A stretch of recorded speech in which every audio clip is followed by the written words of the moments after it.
Hey guys, what is up? What's going on out there today? Brent Abel here, webtennis.com. Another episode of 7 Around 7. And if you're watching the live Wimbledon feed, the Korda Kachanov match, crazy, just crazy. Never seen anything like it before. So I'm not going to spoil it. If you're recording it, don't want to mess it up for you. Anyway, so look, guys, today what I've got for you is kind of a little something that happened yesterday in both of my team doubles matches. And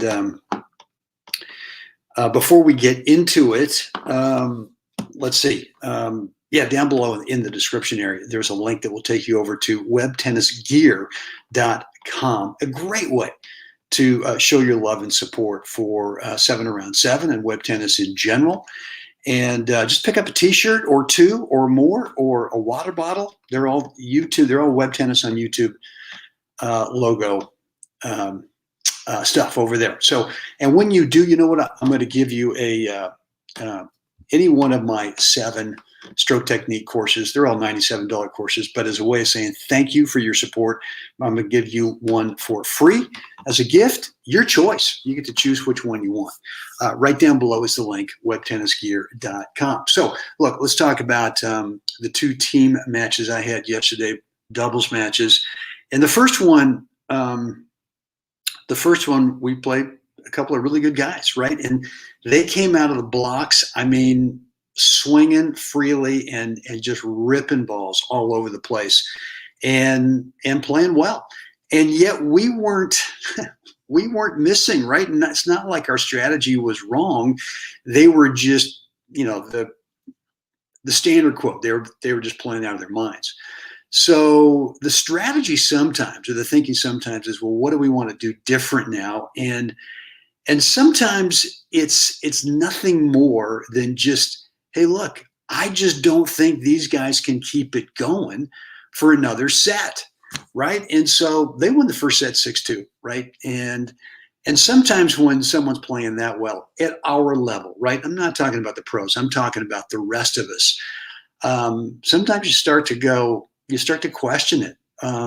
Or an opponent just goes, oh my God, another one?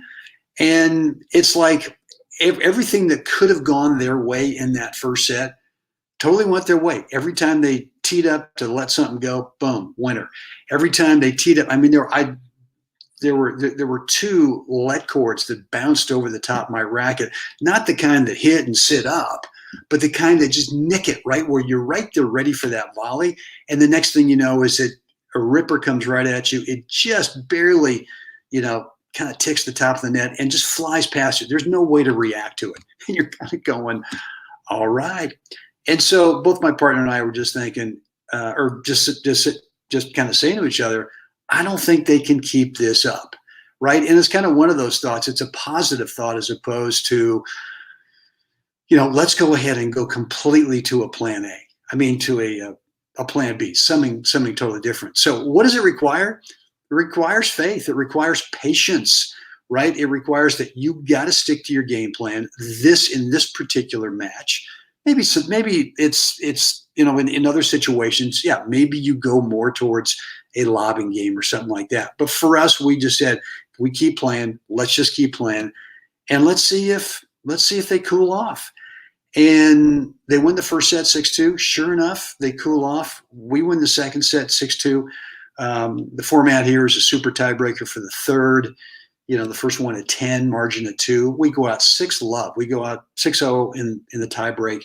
And then I think we split the points for the rest of the way. We end up winning it, 10-4, 10-5, something like that.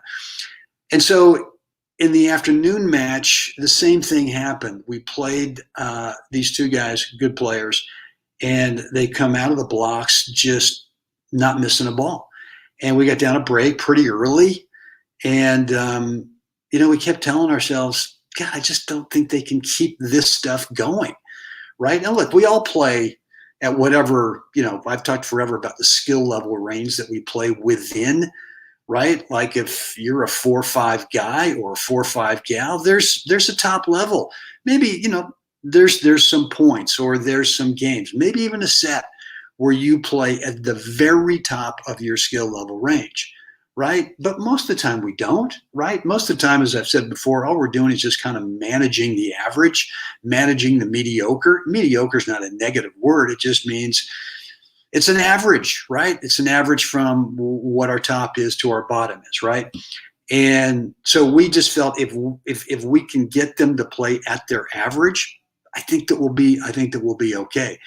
And first set went on, struggle, and I think we got down a break again. Even though we broke back, I think we got down another break, and kind of fought back. We got in the tiebreaker in the first set, and really kind of ran away with that first set breaker. It was just kind of weird. I mean, I think we won it 7-1 or 7-2, something like that, and that was it. We ended up winning the second set 6-0, and so look.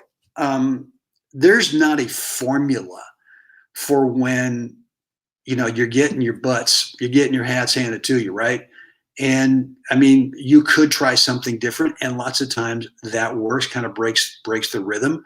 But sometimes it's just that you recognize those guys over there are both playing out of their minds right now. And all we got to do is not panic, not try to play better than they're playing right now, but just to let it kind of dissipate and kind of go away. I mean, look, if they're going to be able to do that for 2 sets, more power to them. That's great. But again, we're talking about the rest of us, right? We're not talking about the Pro Tour. We're talking about the reality of, can someone who comes out of the blocks and plays a great first set, can they keep that going? I don't know. Lots of times they don't. And if you don't panic and try to go crazy with, changing it up, might be okay. Now, maybe, you lose the first set because they're playing out of the minds. You go down a break in the second. They kind of keep that level of play going. All right. Well, then maybe you try something different, right? Maybe you try some more lobs. Maybe you try serving somewhere different, right? Just anything different. I mean, for me, what I've been doing is not trying to go kind of hard, semi-top first serve. Trying to go more of a high bouncing spin on the first serve, not let anyone get the ball in their strike zone where they can really unload. And for me, I feel like even if they unload, I can typically handle that transitional shot. So I don't know. That's kind of the message for today. Sometimes you just got to be patient and wait them out. And let's just see if they can keep this level going for the entire match. That's it for today, guys. 2 more matches today, and we are done with the team event. I think we are, I don't know the current tally, the standings. There's 7 teams. Not sure where we stand right now, but I think we're pretty close to the top. So got to bring the good stuff out today. Looking forward to it. And then tomorrow, tomorrow's the first day of the Asheville City Open. I do have a day off. I got to buy in both my singles and doubles events. So I got a little day of rest tomorrow, and then we start back up on Wednesday in the tournament. Anyway, hope you guys are doing well. Hope you had a great 4th of July. I was so impressed from my hotel room here in Asheville. I'm on the top floor, the 8th floor, and I got this 180 view. And for whatever reason, the view was like fireworks on my left, major fireworks over here in the middle, fireworks over here on the right. It was like, I don't spend many July 4ths outside of either California or Steamboat Springs, where it's super dry, it's super hot, and fireworks are like scary potential fire hazards. Here in Asheville, it must be just the opposite, because man, they were just going crazy last night. It was fun to watch. Anyway, hope you had a great 4th yesterday. And again, if you're in the Asheville, North Carolina area, would love to have you come over, introduce yourself, say hi. Let's hang out for a little bit and see what's going on with your tennis game. I've already had several people come up to me in the last few days and go, "Hey, man, I love your stuff. It's great to meet you." My response is always, "Well, God, I hope I haven't screwed up your game too much," but it's all good. So anyway, guys, would love to meet you if you're around.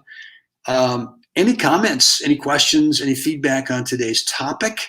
I would love to read and definitely respond down below in the comments area is one way to do it, or you can make it private. just through email. Just shoot me an email, brent@webtennis.com. Guys, and yeah, a great way to show your love and support for what we're doing here at 7 Around 7. Going down below, click that link to Web Tennis Gear. Pick up a T-shirt or two or more, or a water bottle. A water bottle. And as a way of saying thanks, I'm going to give you one of my $97 stroke technique courses. There's 7 of them. You get to choose which one you want as a gift. Again, of saying thanks for your support. All right, guys, that's it for me today. I got to hustle and get over to the club, get ready for our 11:30 match. As always, it's time. We've all got to get out there. Got to help someone else have a great day. Guys, I'll see you again next time.